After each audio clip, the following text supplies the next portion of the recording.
Do. Project structure 01. Alright, so we got options. We just have audio. Okay. We've got level select, intro, pillar hole, ledges. Okay, so it looks like we got 3 levels. I don't know how long this is going to be, but... So this is Project Structure 01 by another member of the community whose name is... Let me look that up real quick.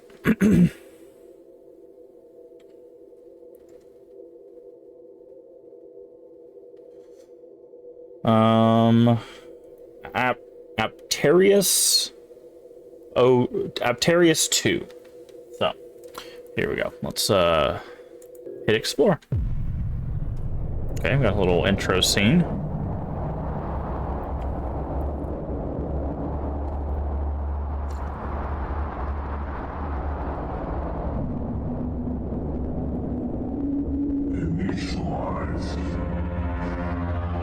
Okay. Audio is very loud. There you go.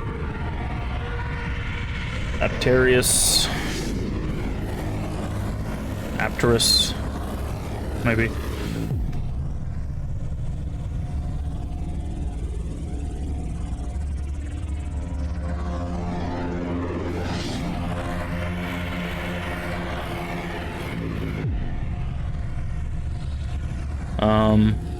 I would probably aim by Vesa. I don't know if I could say that properly. I'd probably make sure I put a flashing light warning here, given the way that the light is doing.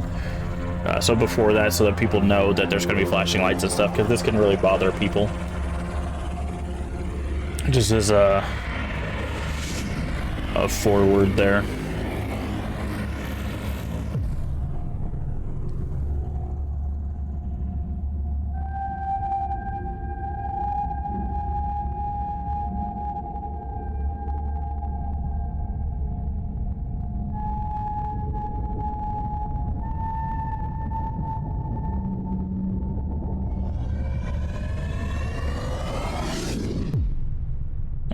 Project Structure 01.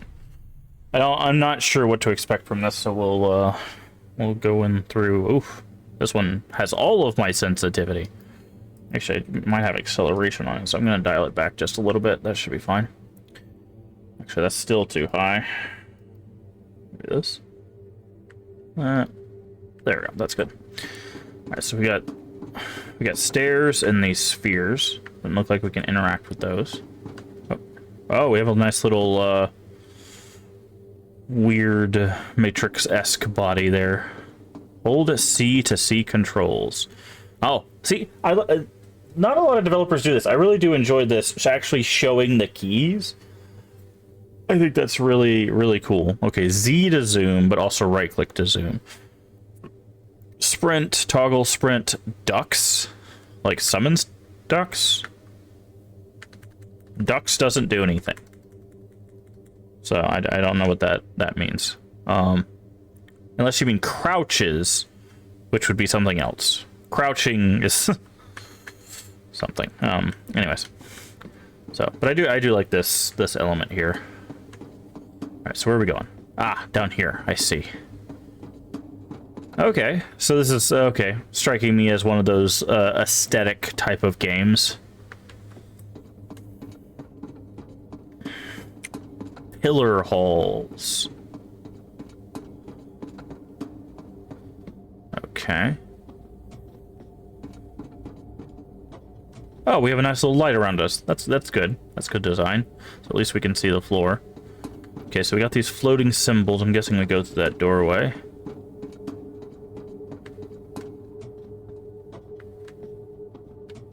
A lot of gray. Got more of those orbs. Okay, so I think this is supposed to be like a rooms-esque experience. Like your back rooms, you got like the pool rooms and classrooms and stuff like that. I'm guessing this is their interpretation of an area called the Pillar Hall. which I don't know a lot about that stuff. We did play one on the channel, but okay. You got a little texture seam right there, it looks like. All right, so I'm not sure if this is supposed to be like a brushed metal or if this is supposed to be concrete. I'm guessing it's supposed to be concrete, but at a distance it looks kind of metallic because of the streaks. You usually only see streaks like that in like metallic structures. But okay, so I'm guessing it's an exploration-based game. Oh, I see a duck.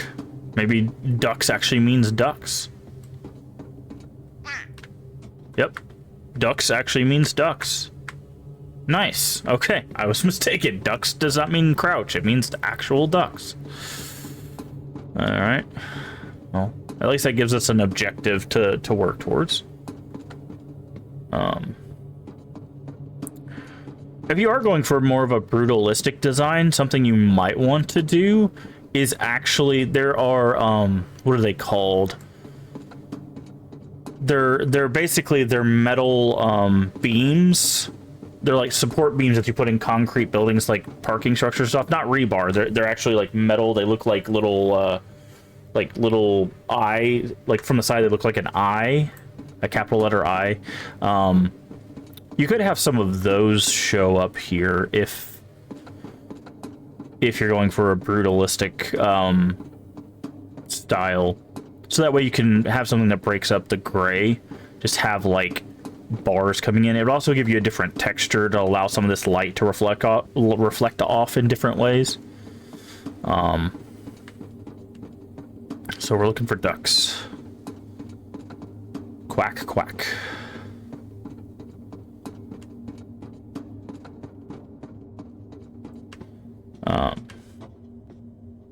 Okay.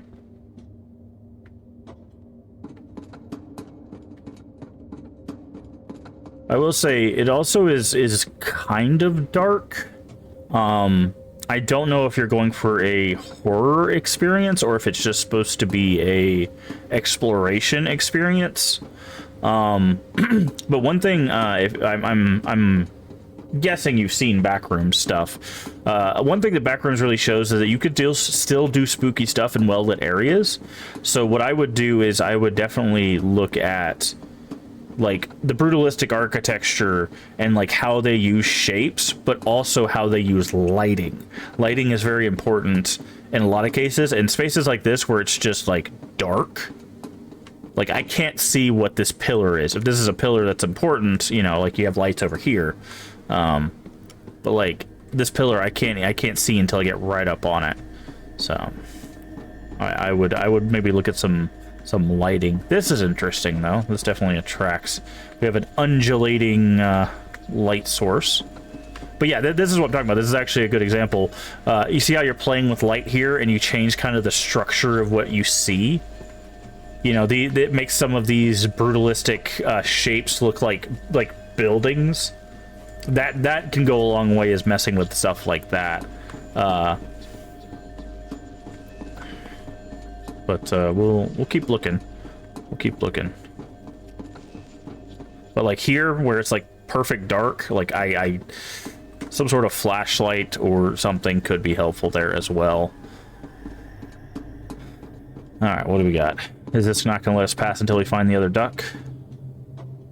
Or is this the elevator? It's an elevator. Ah, I see.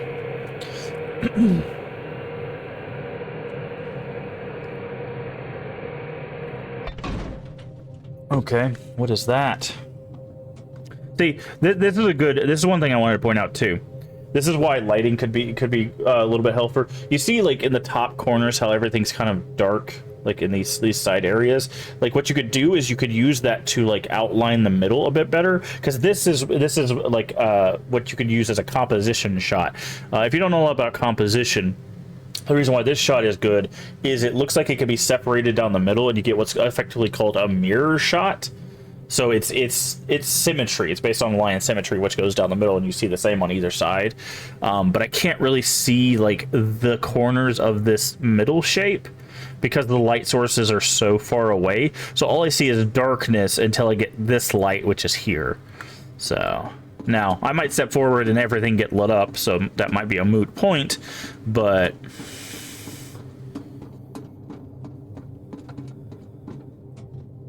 okay, I'm guessing this is where we put in a duck.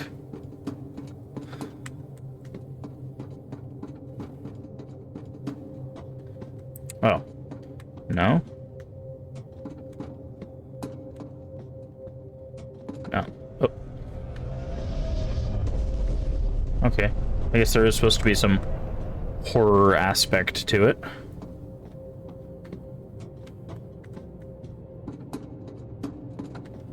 Did this teleport me? I think it did. Yeah. Let's say I think it teleported me. That's actually a really good way to use teleportation, by the way. Is like having the light cut off and then teleporting somewhere. That's very, very well done. I really like that.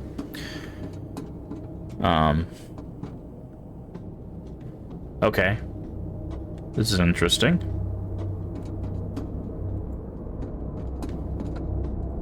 Am I supposed to step into the undulating abyss? I'm gonna look around, make sure we don't miss this other duck. We're still one of 2 ducks. I might have already missed it, but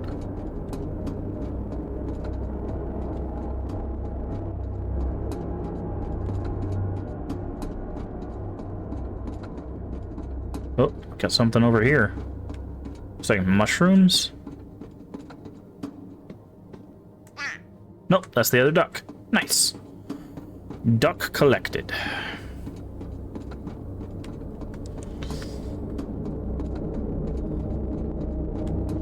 Alright, now we jump in the undulating mass. Yeah. That's another thing. Great use of color there to attract the player to the thing that they need to interact with. Especially in something minimalistic, you want to make sure that you have that, something that attracts the player to be like, I want to be in this space, or I want to see what that space is.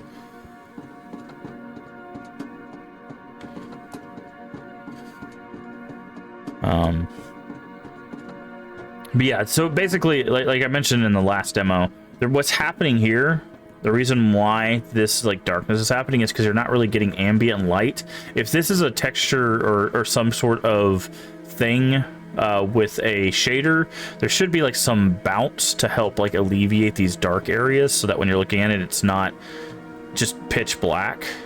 I know it sets up an aesthetic, and if that's the point, then that's fine, but you can do some modifications too. Also, it feels like the light's coming from here, which is weird, versus here. I don't know why the light goes like that.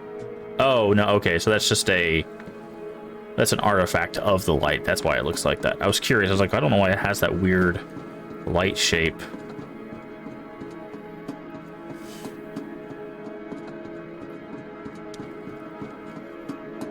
Okay. And into the darkness. Oh, I see a duck up there.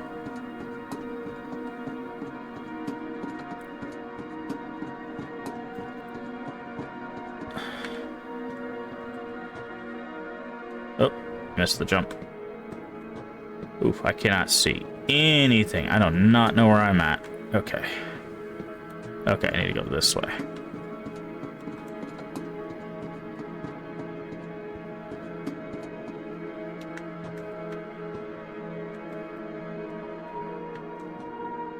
Oh, I missed it again.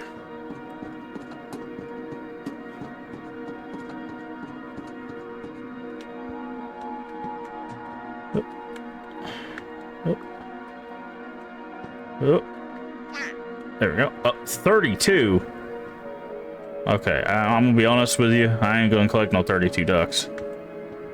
Okay, where do I need to go? I guess I need to go this way? Nope, that's a dead end. Ah, this way, I see.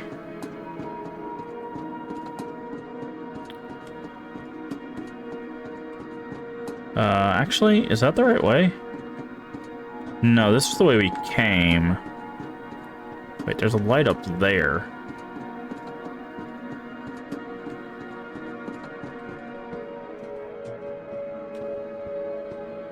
Uh-huh.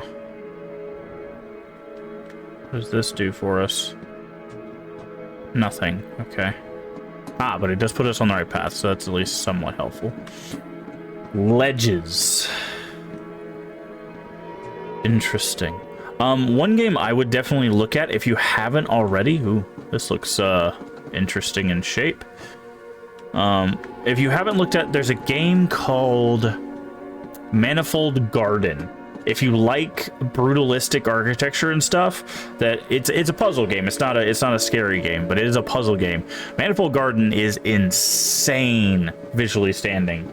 Like it's absolutely bonkers to look at, and then adding the extra mechanic of being able to like walk on walls and roofs and stuff, it goes bonkers. I definitely look at it to see how they kind of structure some of the minimalistic or brutalistic features of it. Now they do use a lot of light and color, and you might not be wanting to do that for a more horror or at least a more dark atmosphere, which is fine, but I would definitely look at how they handle the architecture, because there's some really cool stuff there. But yeah, it's called Manifold Garden. I actually have a playthrough on the channel if you want to watch our playthrough of it. It is trippy. I do warn you, if you get motion sickness, that game can give you motion sickness, because there's a lot of walking around in weird ways. I do like this space. I think I like this space more than the pillars, and I think that's because I can see more of it. Like I can see off into the distance all these different like ledges and stairs and stuff I get to interact with, and I like for a liminal space, I like spaces, at least personally, where I can kind of wrap my mind in those places, and just being able to look out here and go, there's ledges over there, there's ledges over there, there's stairs over there, I really like. So I think that I like this area a little bit better than the pillars room, or the pillars level, whatever it's called. Just because I can kind of like look out and see. Because I'm sure you've done a lot of research into liminal spaces. I think that's where this game is getting inspiration from. But liminal spaces they're meant to look like transitory spaces, like spaces in between other places, right? And this, to me, I could see foot traffic, right, walking through here, going from like place to place in this like brutalistic architecture. By the way, if you want to go old school, there's an old school movie called Metropolis. It's a silent film, I believe. Came out in the 20s. That does stuff with this type of architecture as well. My biggest advice to anybody that's doing development is look for references, find those references, and then make them your own. Right? Figure out what you like and don't like about those references, and use that to create something that you love. Because you don't have to start from scratch. You can get inspired. Yeah, like I even like this space because I could see people like hanging out in these windows and stuff. Yeah, I really like this space. I think I like this space a lot better. Even though it's still got dark places like this, the parts that are lit are so much. Also, the audio is really good. I do like the audio here as well.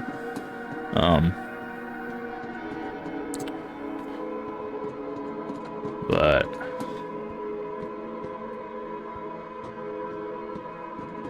yeah, I like liminal spaces. I really do. I think they're very cool because it's something you don't think about until you see it. Hi, giant duck. Okay. Can't interact with a giant duck. How dare you, giant duck? And one of the things about liminal spaces, again, is that transitory property, the idea that you're moving through a space that's meant to be moved through. It's not meant to be populated, at least not actively populated. Like, now there are some caveats to that, obviously, but like there's house liminal spaces and stuff like that. Okay, there's nothing in here.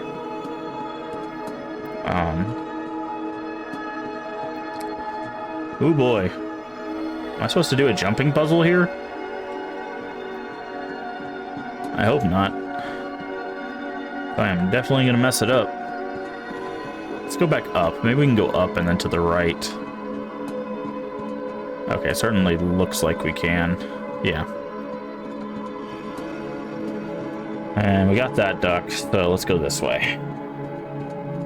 But yeah, I would still, I think here, I would still look for some stuff to break up the gray. There's nothing wrong with color, even in brutalistic stuff, but it could still be like variants of gray or variances of like black, right? I like this shape. This is a really cool shape. But like I said, I would definitely look at some things that have come before from a design standpoint, because those can really help you kind of go, oh, I didn't think about that shape, or oh, I didn't think about that design, you know, when I was looking into certain things. Always have reference. I know that's like a big back and forth with the art community. Always have reference. Even if you're not going to use it, having that reference can spark an idea for something that you do want to have. So that's why I am always a proponent for having references. It doesn't matter if that reference comes from 1922 or if that reference comes from 2024. Just references are very important. Okay.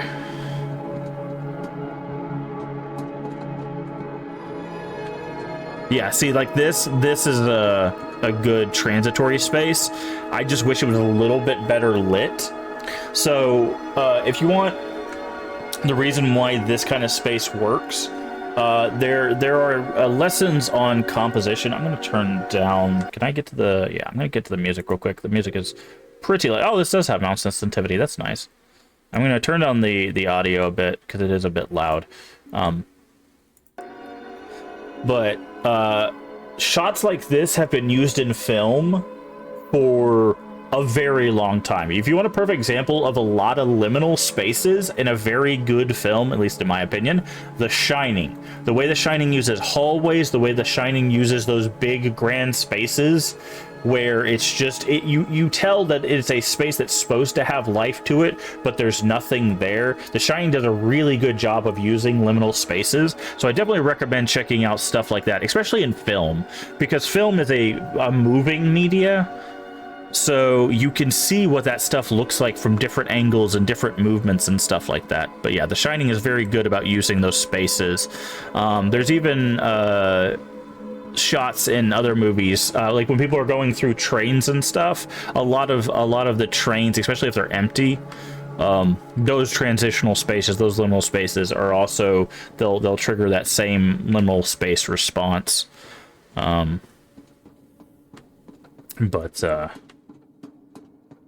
All right, looks like our music has died off.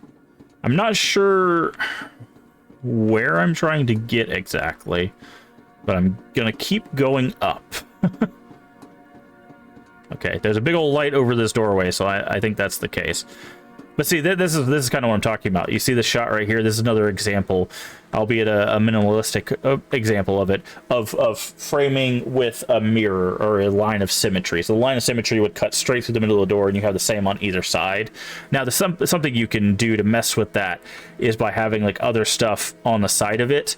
So what you do in art is, I don't know if I could example this, but if you imagine you have like couches or benches or whatever, you can let them lead the eye towards the center, and you basically create eye lines, is what a lot of people like to call them. But they're lines that all point towards the center, which would give scenes like this a bit more like a, ooh, there's something interesting here.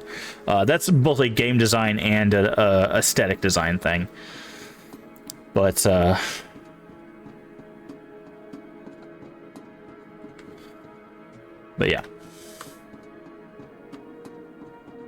I think I really like this space. I like how this space is managed. Again, I like seeing... Ugh. There's a duck over there. I like seeing stuff like this. Again, it sucks that it's a little dark in spaces, so I can't really get my eyes around like what I'm looking at sometimes. But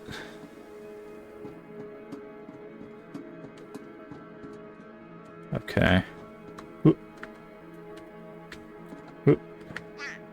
Whack. Okay, I will take 3 of 32.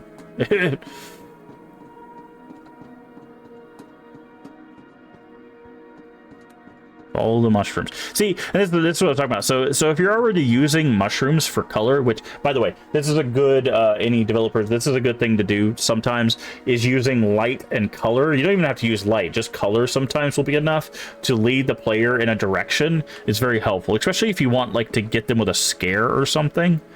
Because they'll be so focused on, like, oh, I gotta follow the mushroom, I gotta follow the mushroom, and then, like, something comes out of the side or runs past them or jumps out at them. Now, if you don't want to scare, that's fine, but it's still a really good design choice to have something to lead the player through, especially at a glance. Ooh, I see red. And blue. And that's... Oh, there we go. It's like, is that it? No, is that where we came from? No.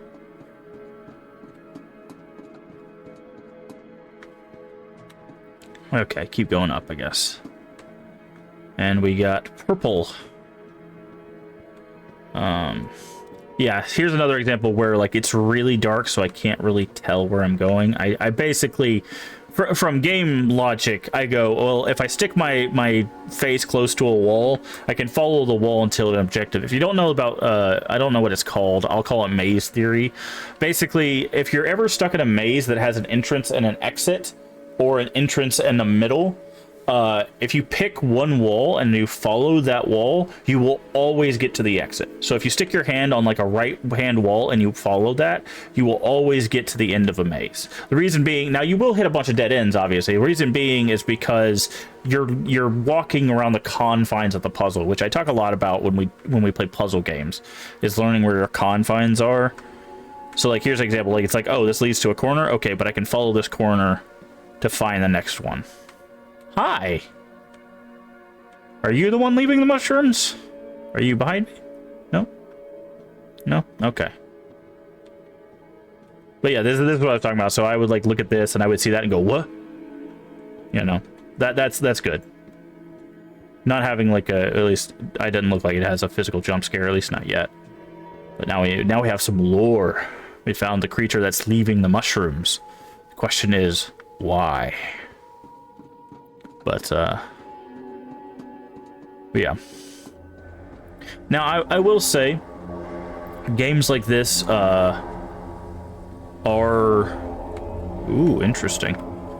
Are seeing some popularity, but I would definitely keep in mind that if you don't see a lot of downloads of the game and stuff, don't take it personally. A lot of people, whenever they hear the word walking sim, immediately check out. That has nothing to do with your game at all. It's just certain genres just don't vibe with certain people. So don't take it personally if people don't play your game and complain about walking sim and stuff like that, because that's just how gaming is. Like I said, they're coming back into kind of popularity with your liminal spaces and stuff, but there's still a lot of people that'll be like, "Oh, it's just a walking sim." Don't listen to those people. Make the game you want to make. Art is meant to be experienced. Art is also meant to be critiqued, but if your critic is ugh game, that's not critique. That's just complaining. But okay. Oh, here we go. Water purification systems were infested by the mushroom virus. Everyone tried to get to the city through the dungeons. I am the only one left. Interesting. Oh, something loaded there.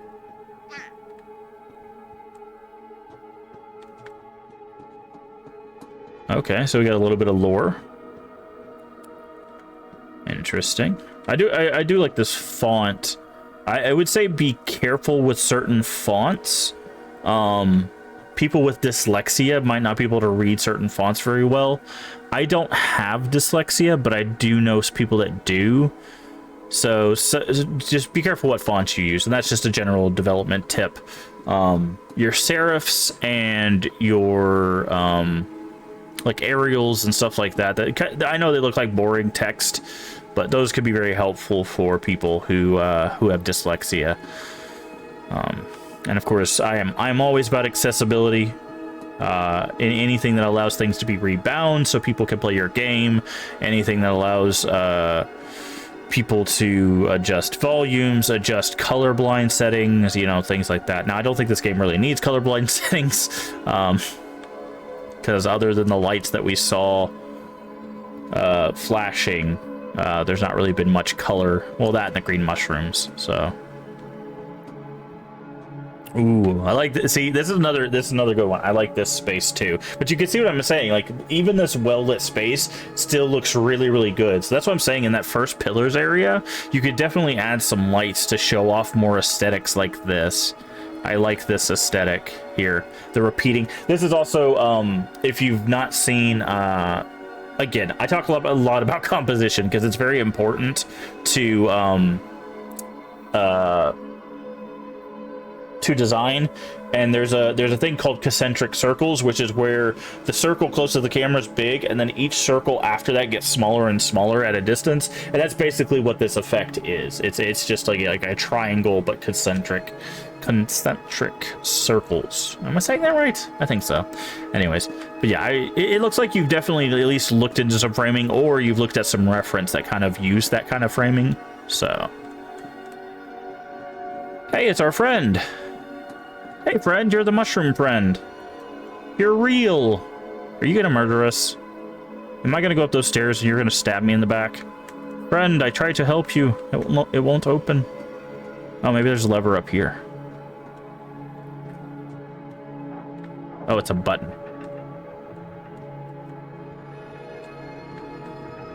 Friend! Friend, where did you go? Not sure what's causing these. This is some weird lighting artifacts. It's like there's a blocker or something there. Interesting. Oh, friend went through this stuff.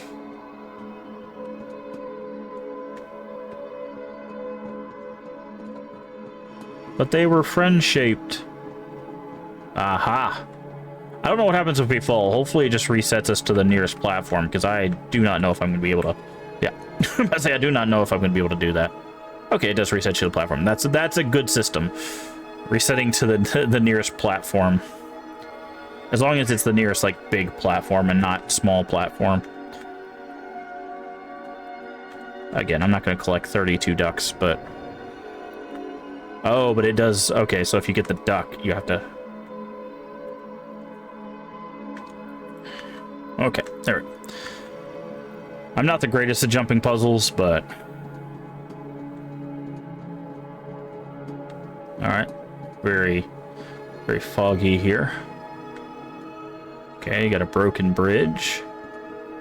This level is, much, much longer.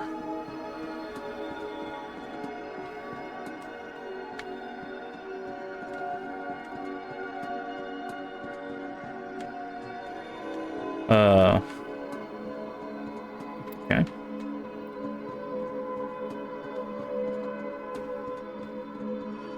Cross beams. I think that's what they're called. Cross beams. The metal beams that you use in structures. Oh. Oh, I think we might have reached the end of the demo. Sorry, I only found like 3 ducks. I don't know if I'm going to be able to find all 32 of them. Oh, did friend stop us? Oh, no, friend threw us down the hole. No longer friend-shaped. There you go. That is the end of the demo. I'm gonna mix the music. I cannot get out of this thing. Hopefully this moves out. Okay, okay, I'll say hopefully it fades out. All right, cool. So that was a game called Project Structure 01. Now that is on Steam if you want to play it. 34 minutes for a demo. Not bad. Not bad. Like I said, I would definitely look at some of the inspirations I mentioned and stuff like that when maybe put some finishing touches on there. I don't know what other structures you have planned. I don't know if they're all supposed to be this brutalistic structure, but there's other stuff you can do with the design of structures that I would definitely look into. But not too bad. Not too bad. I really do like the second level a lot more than the first level. So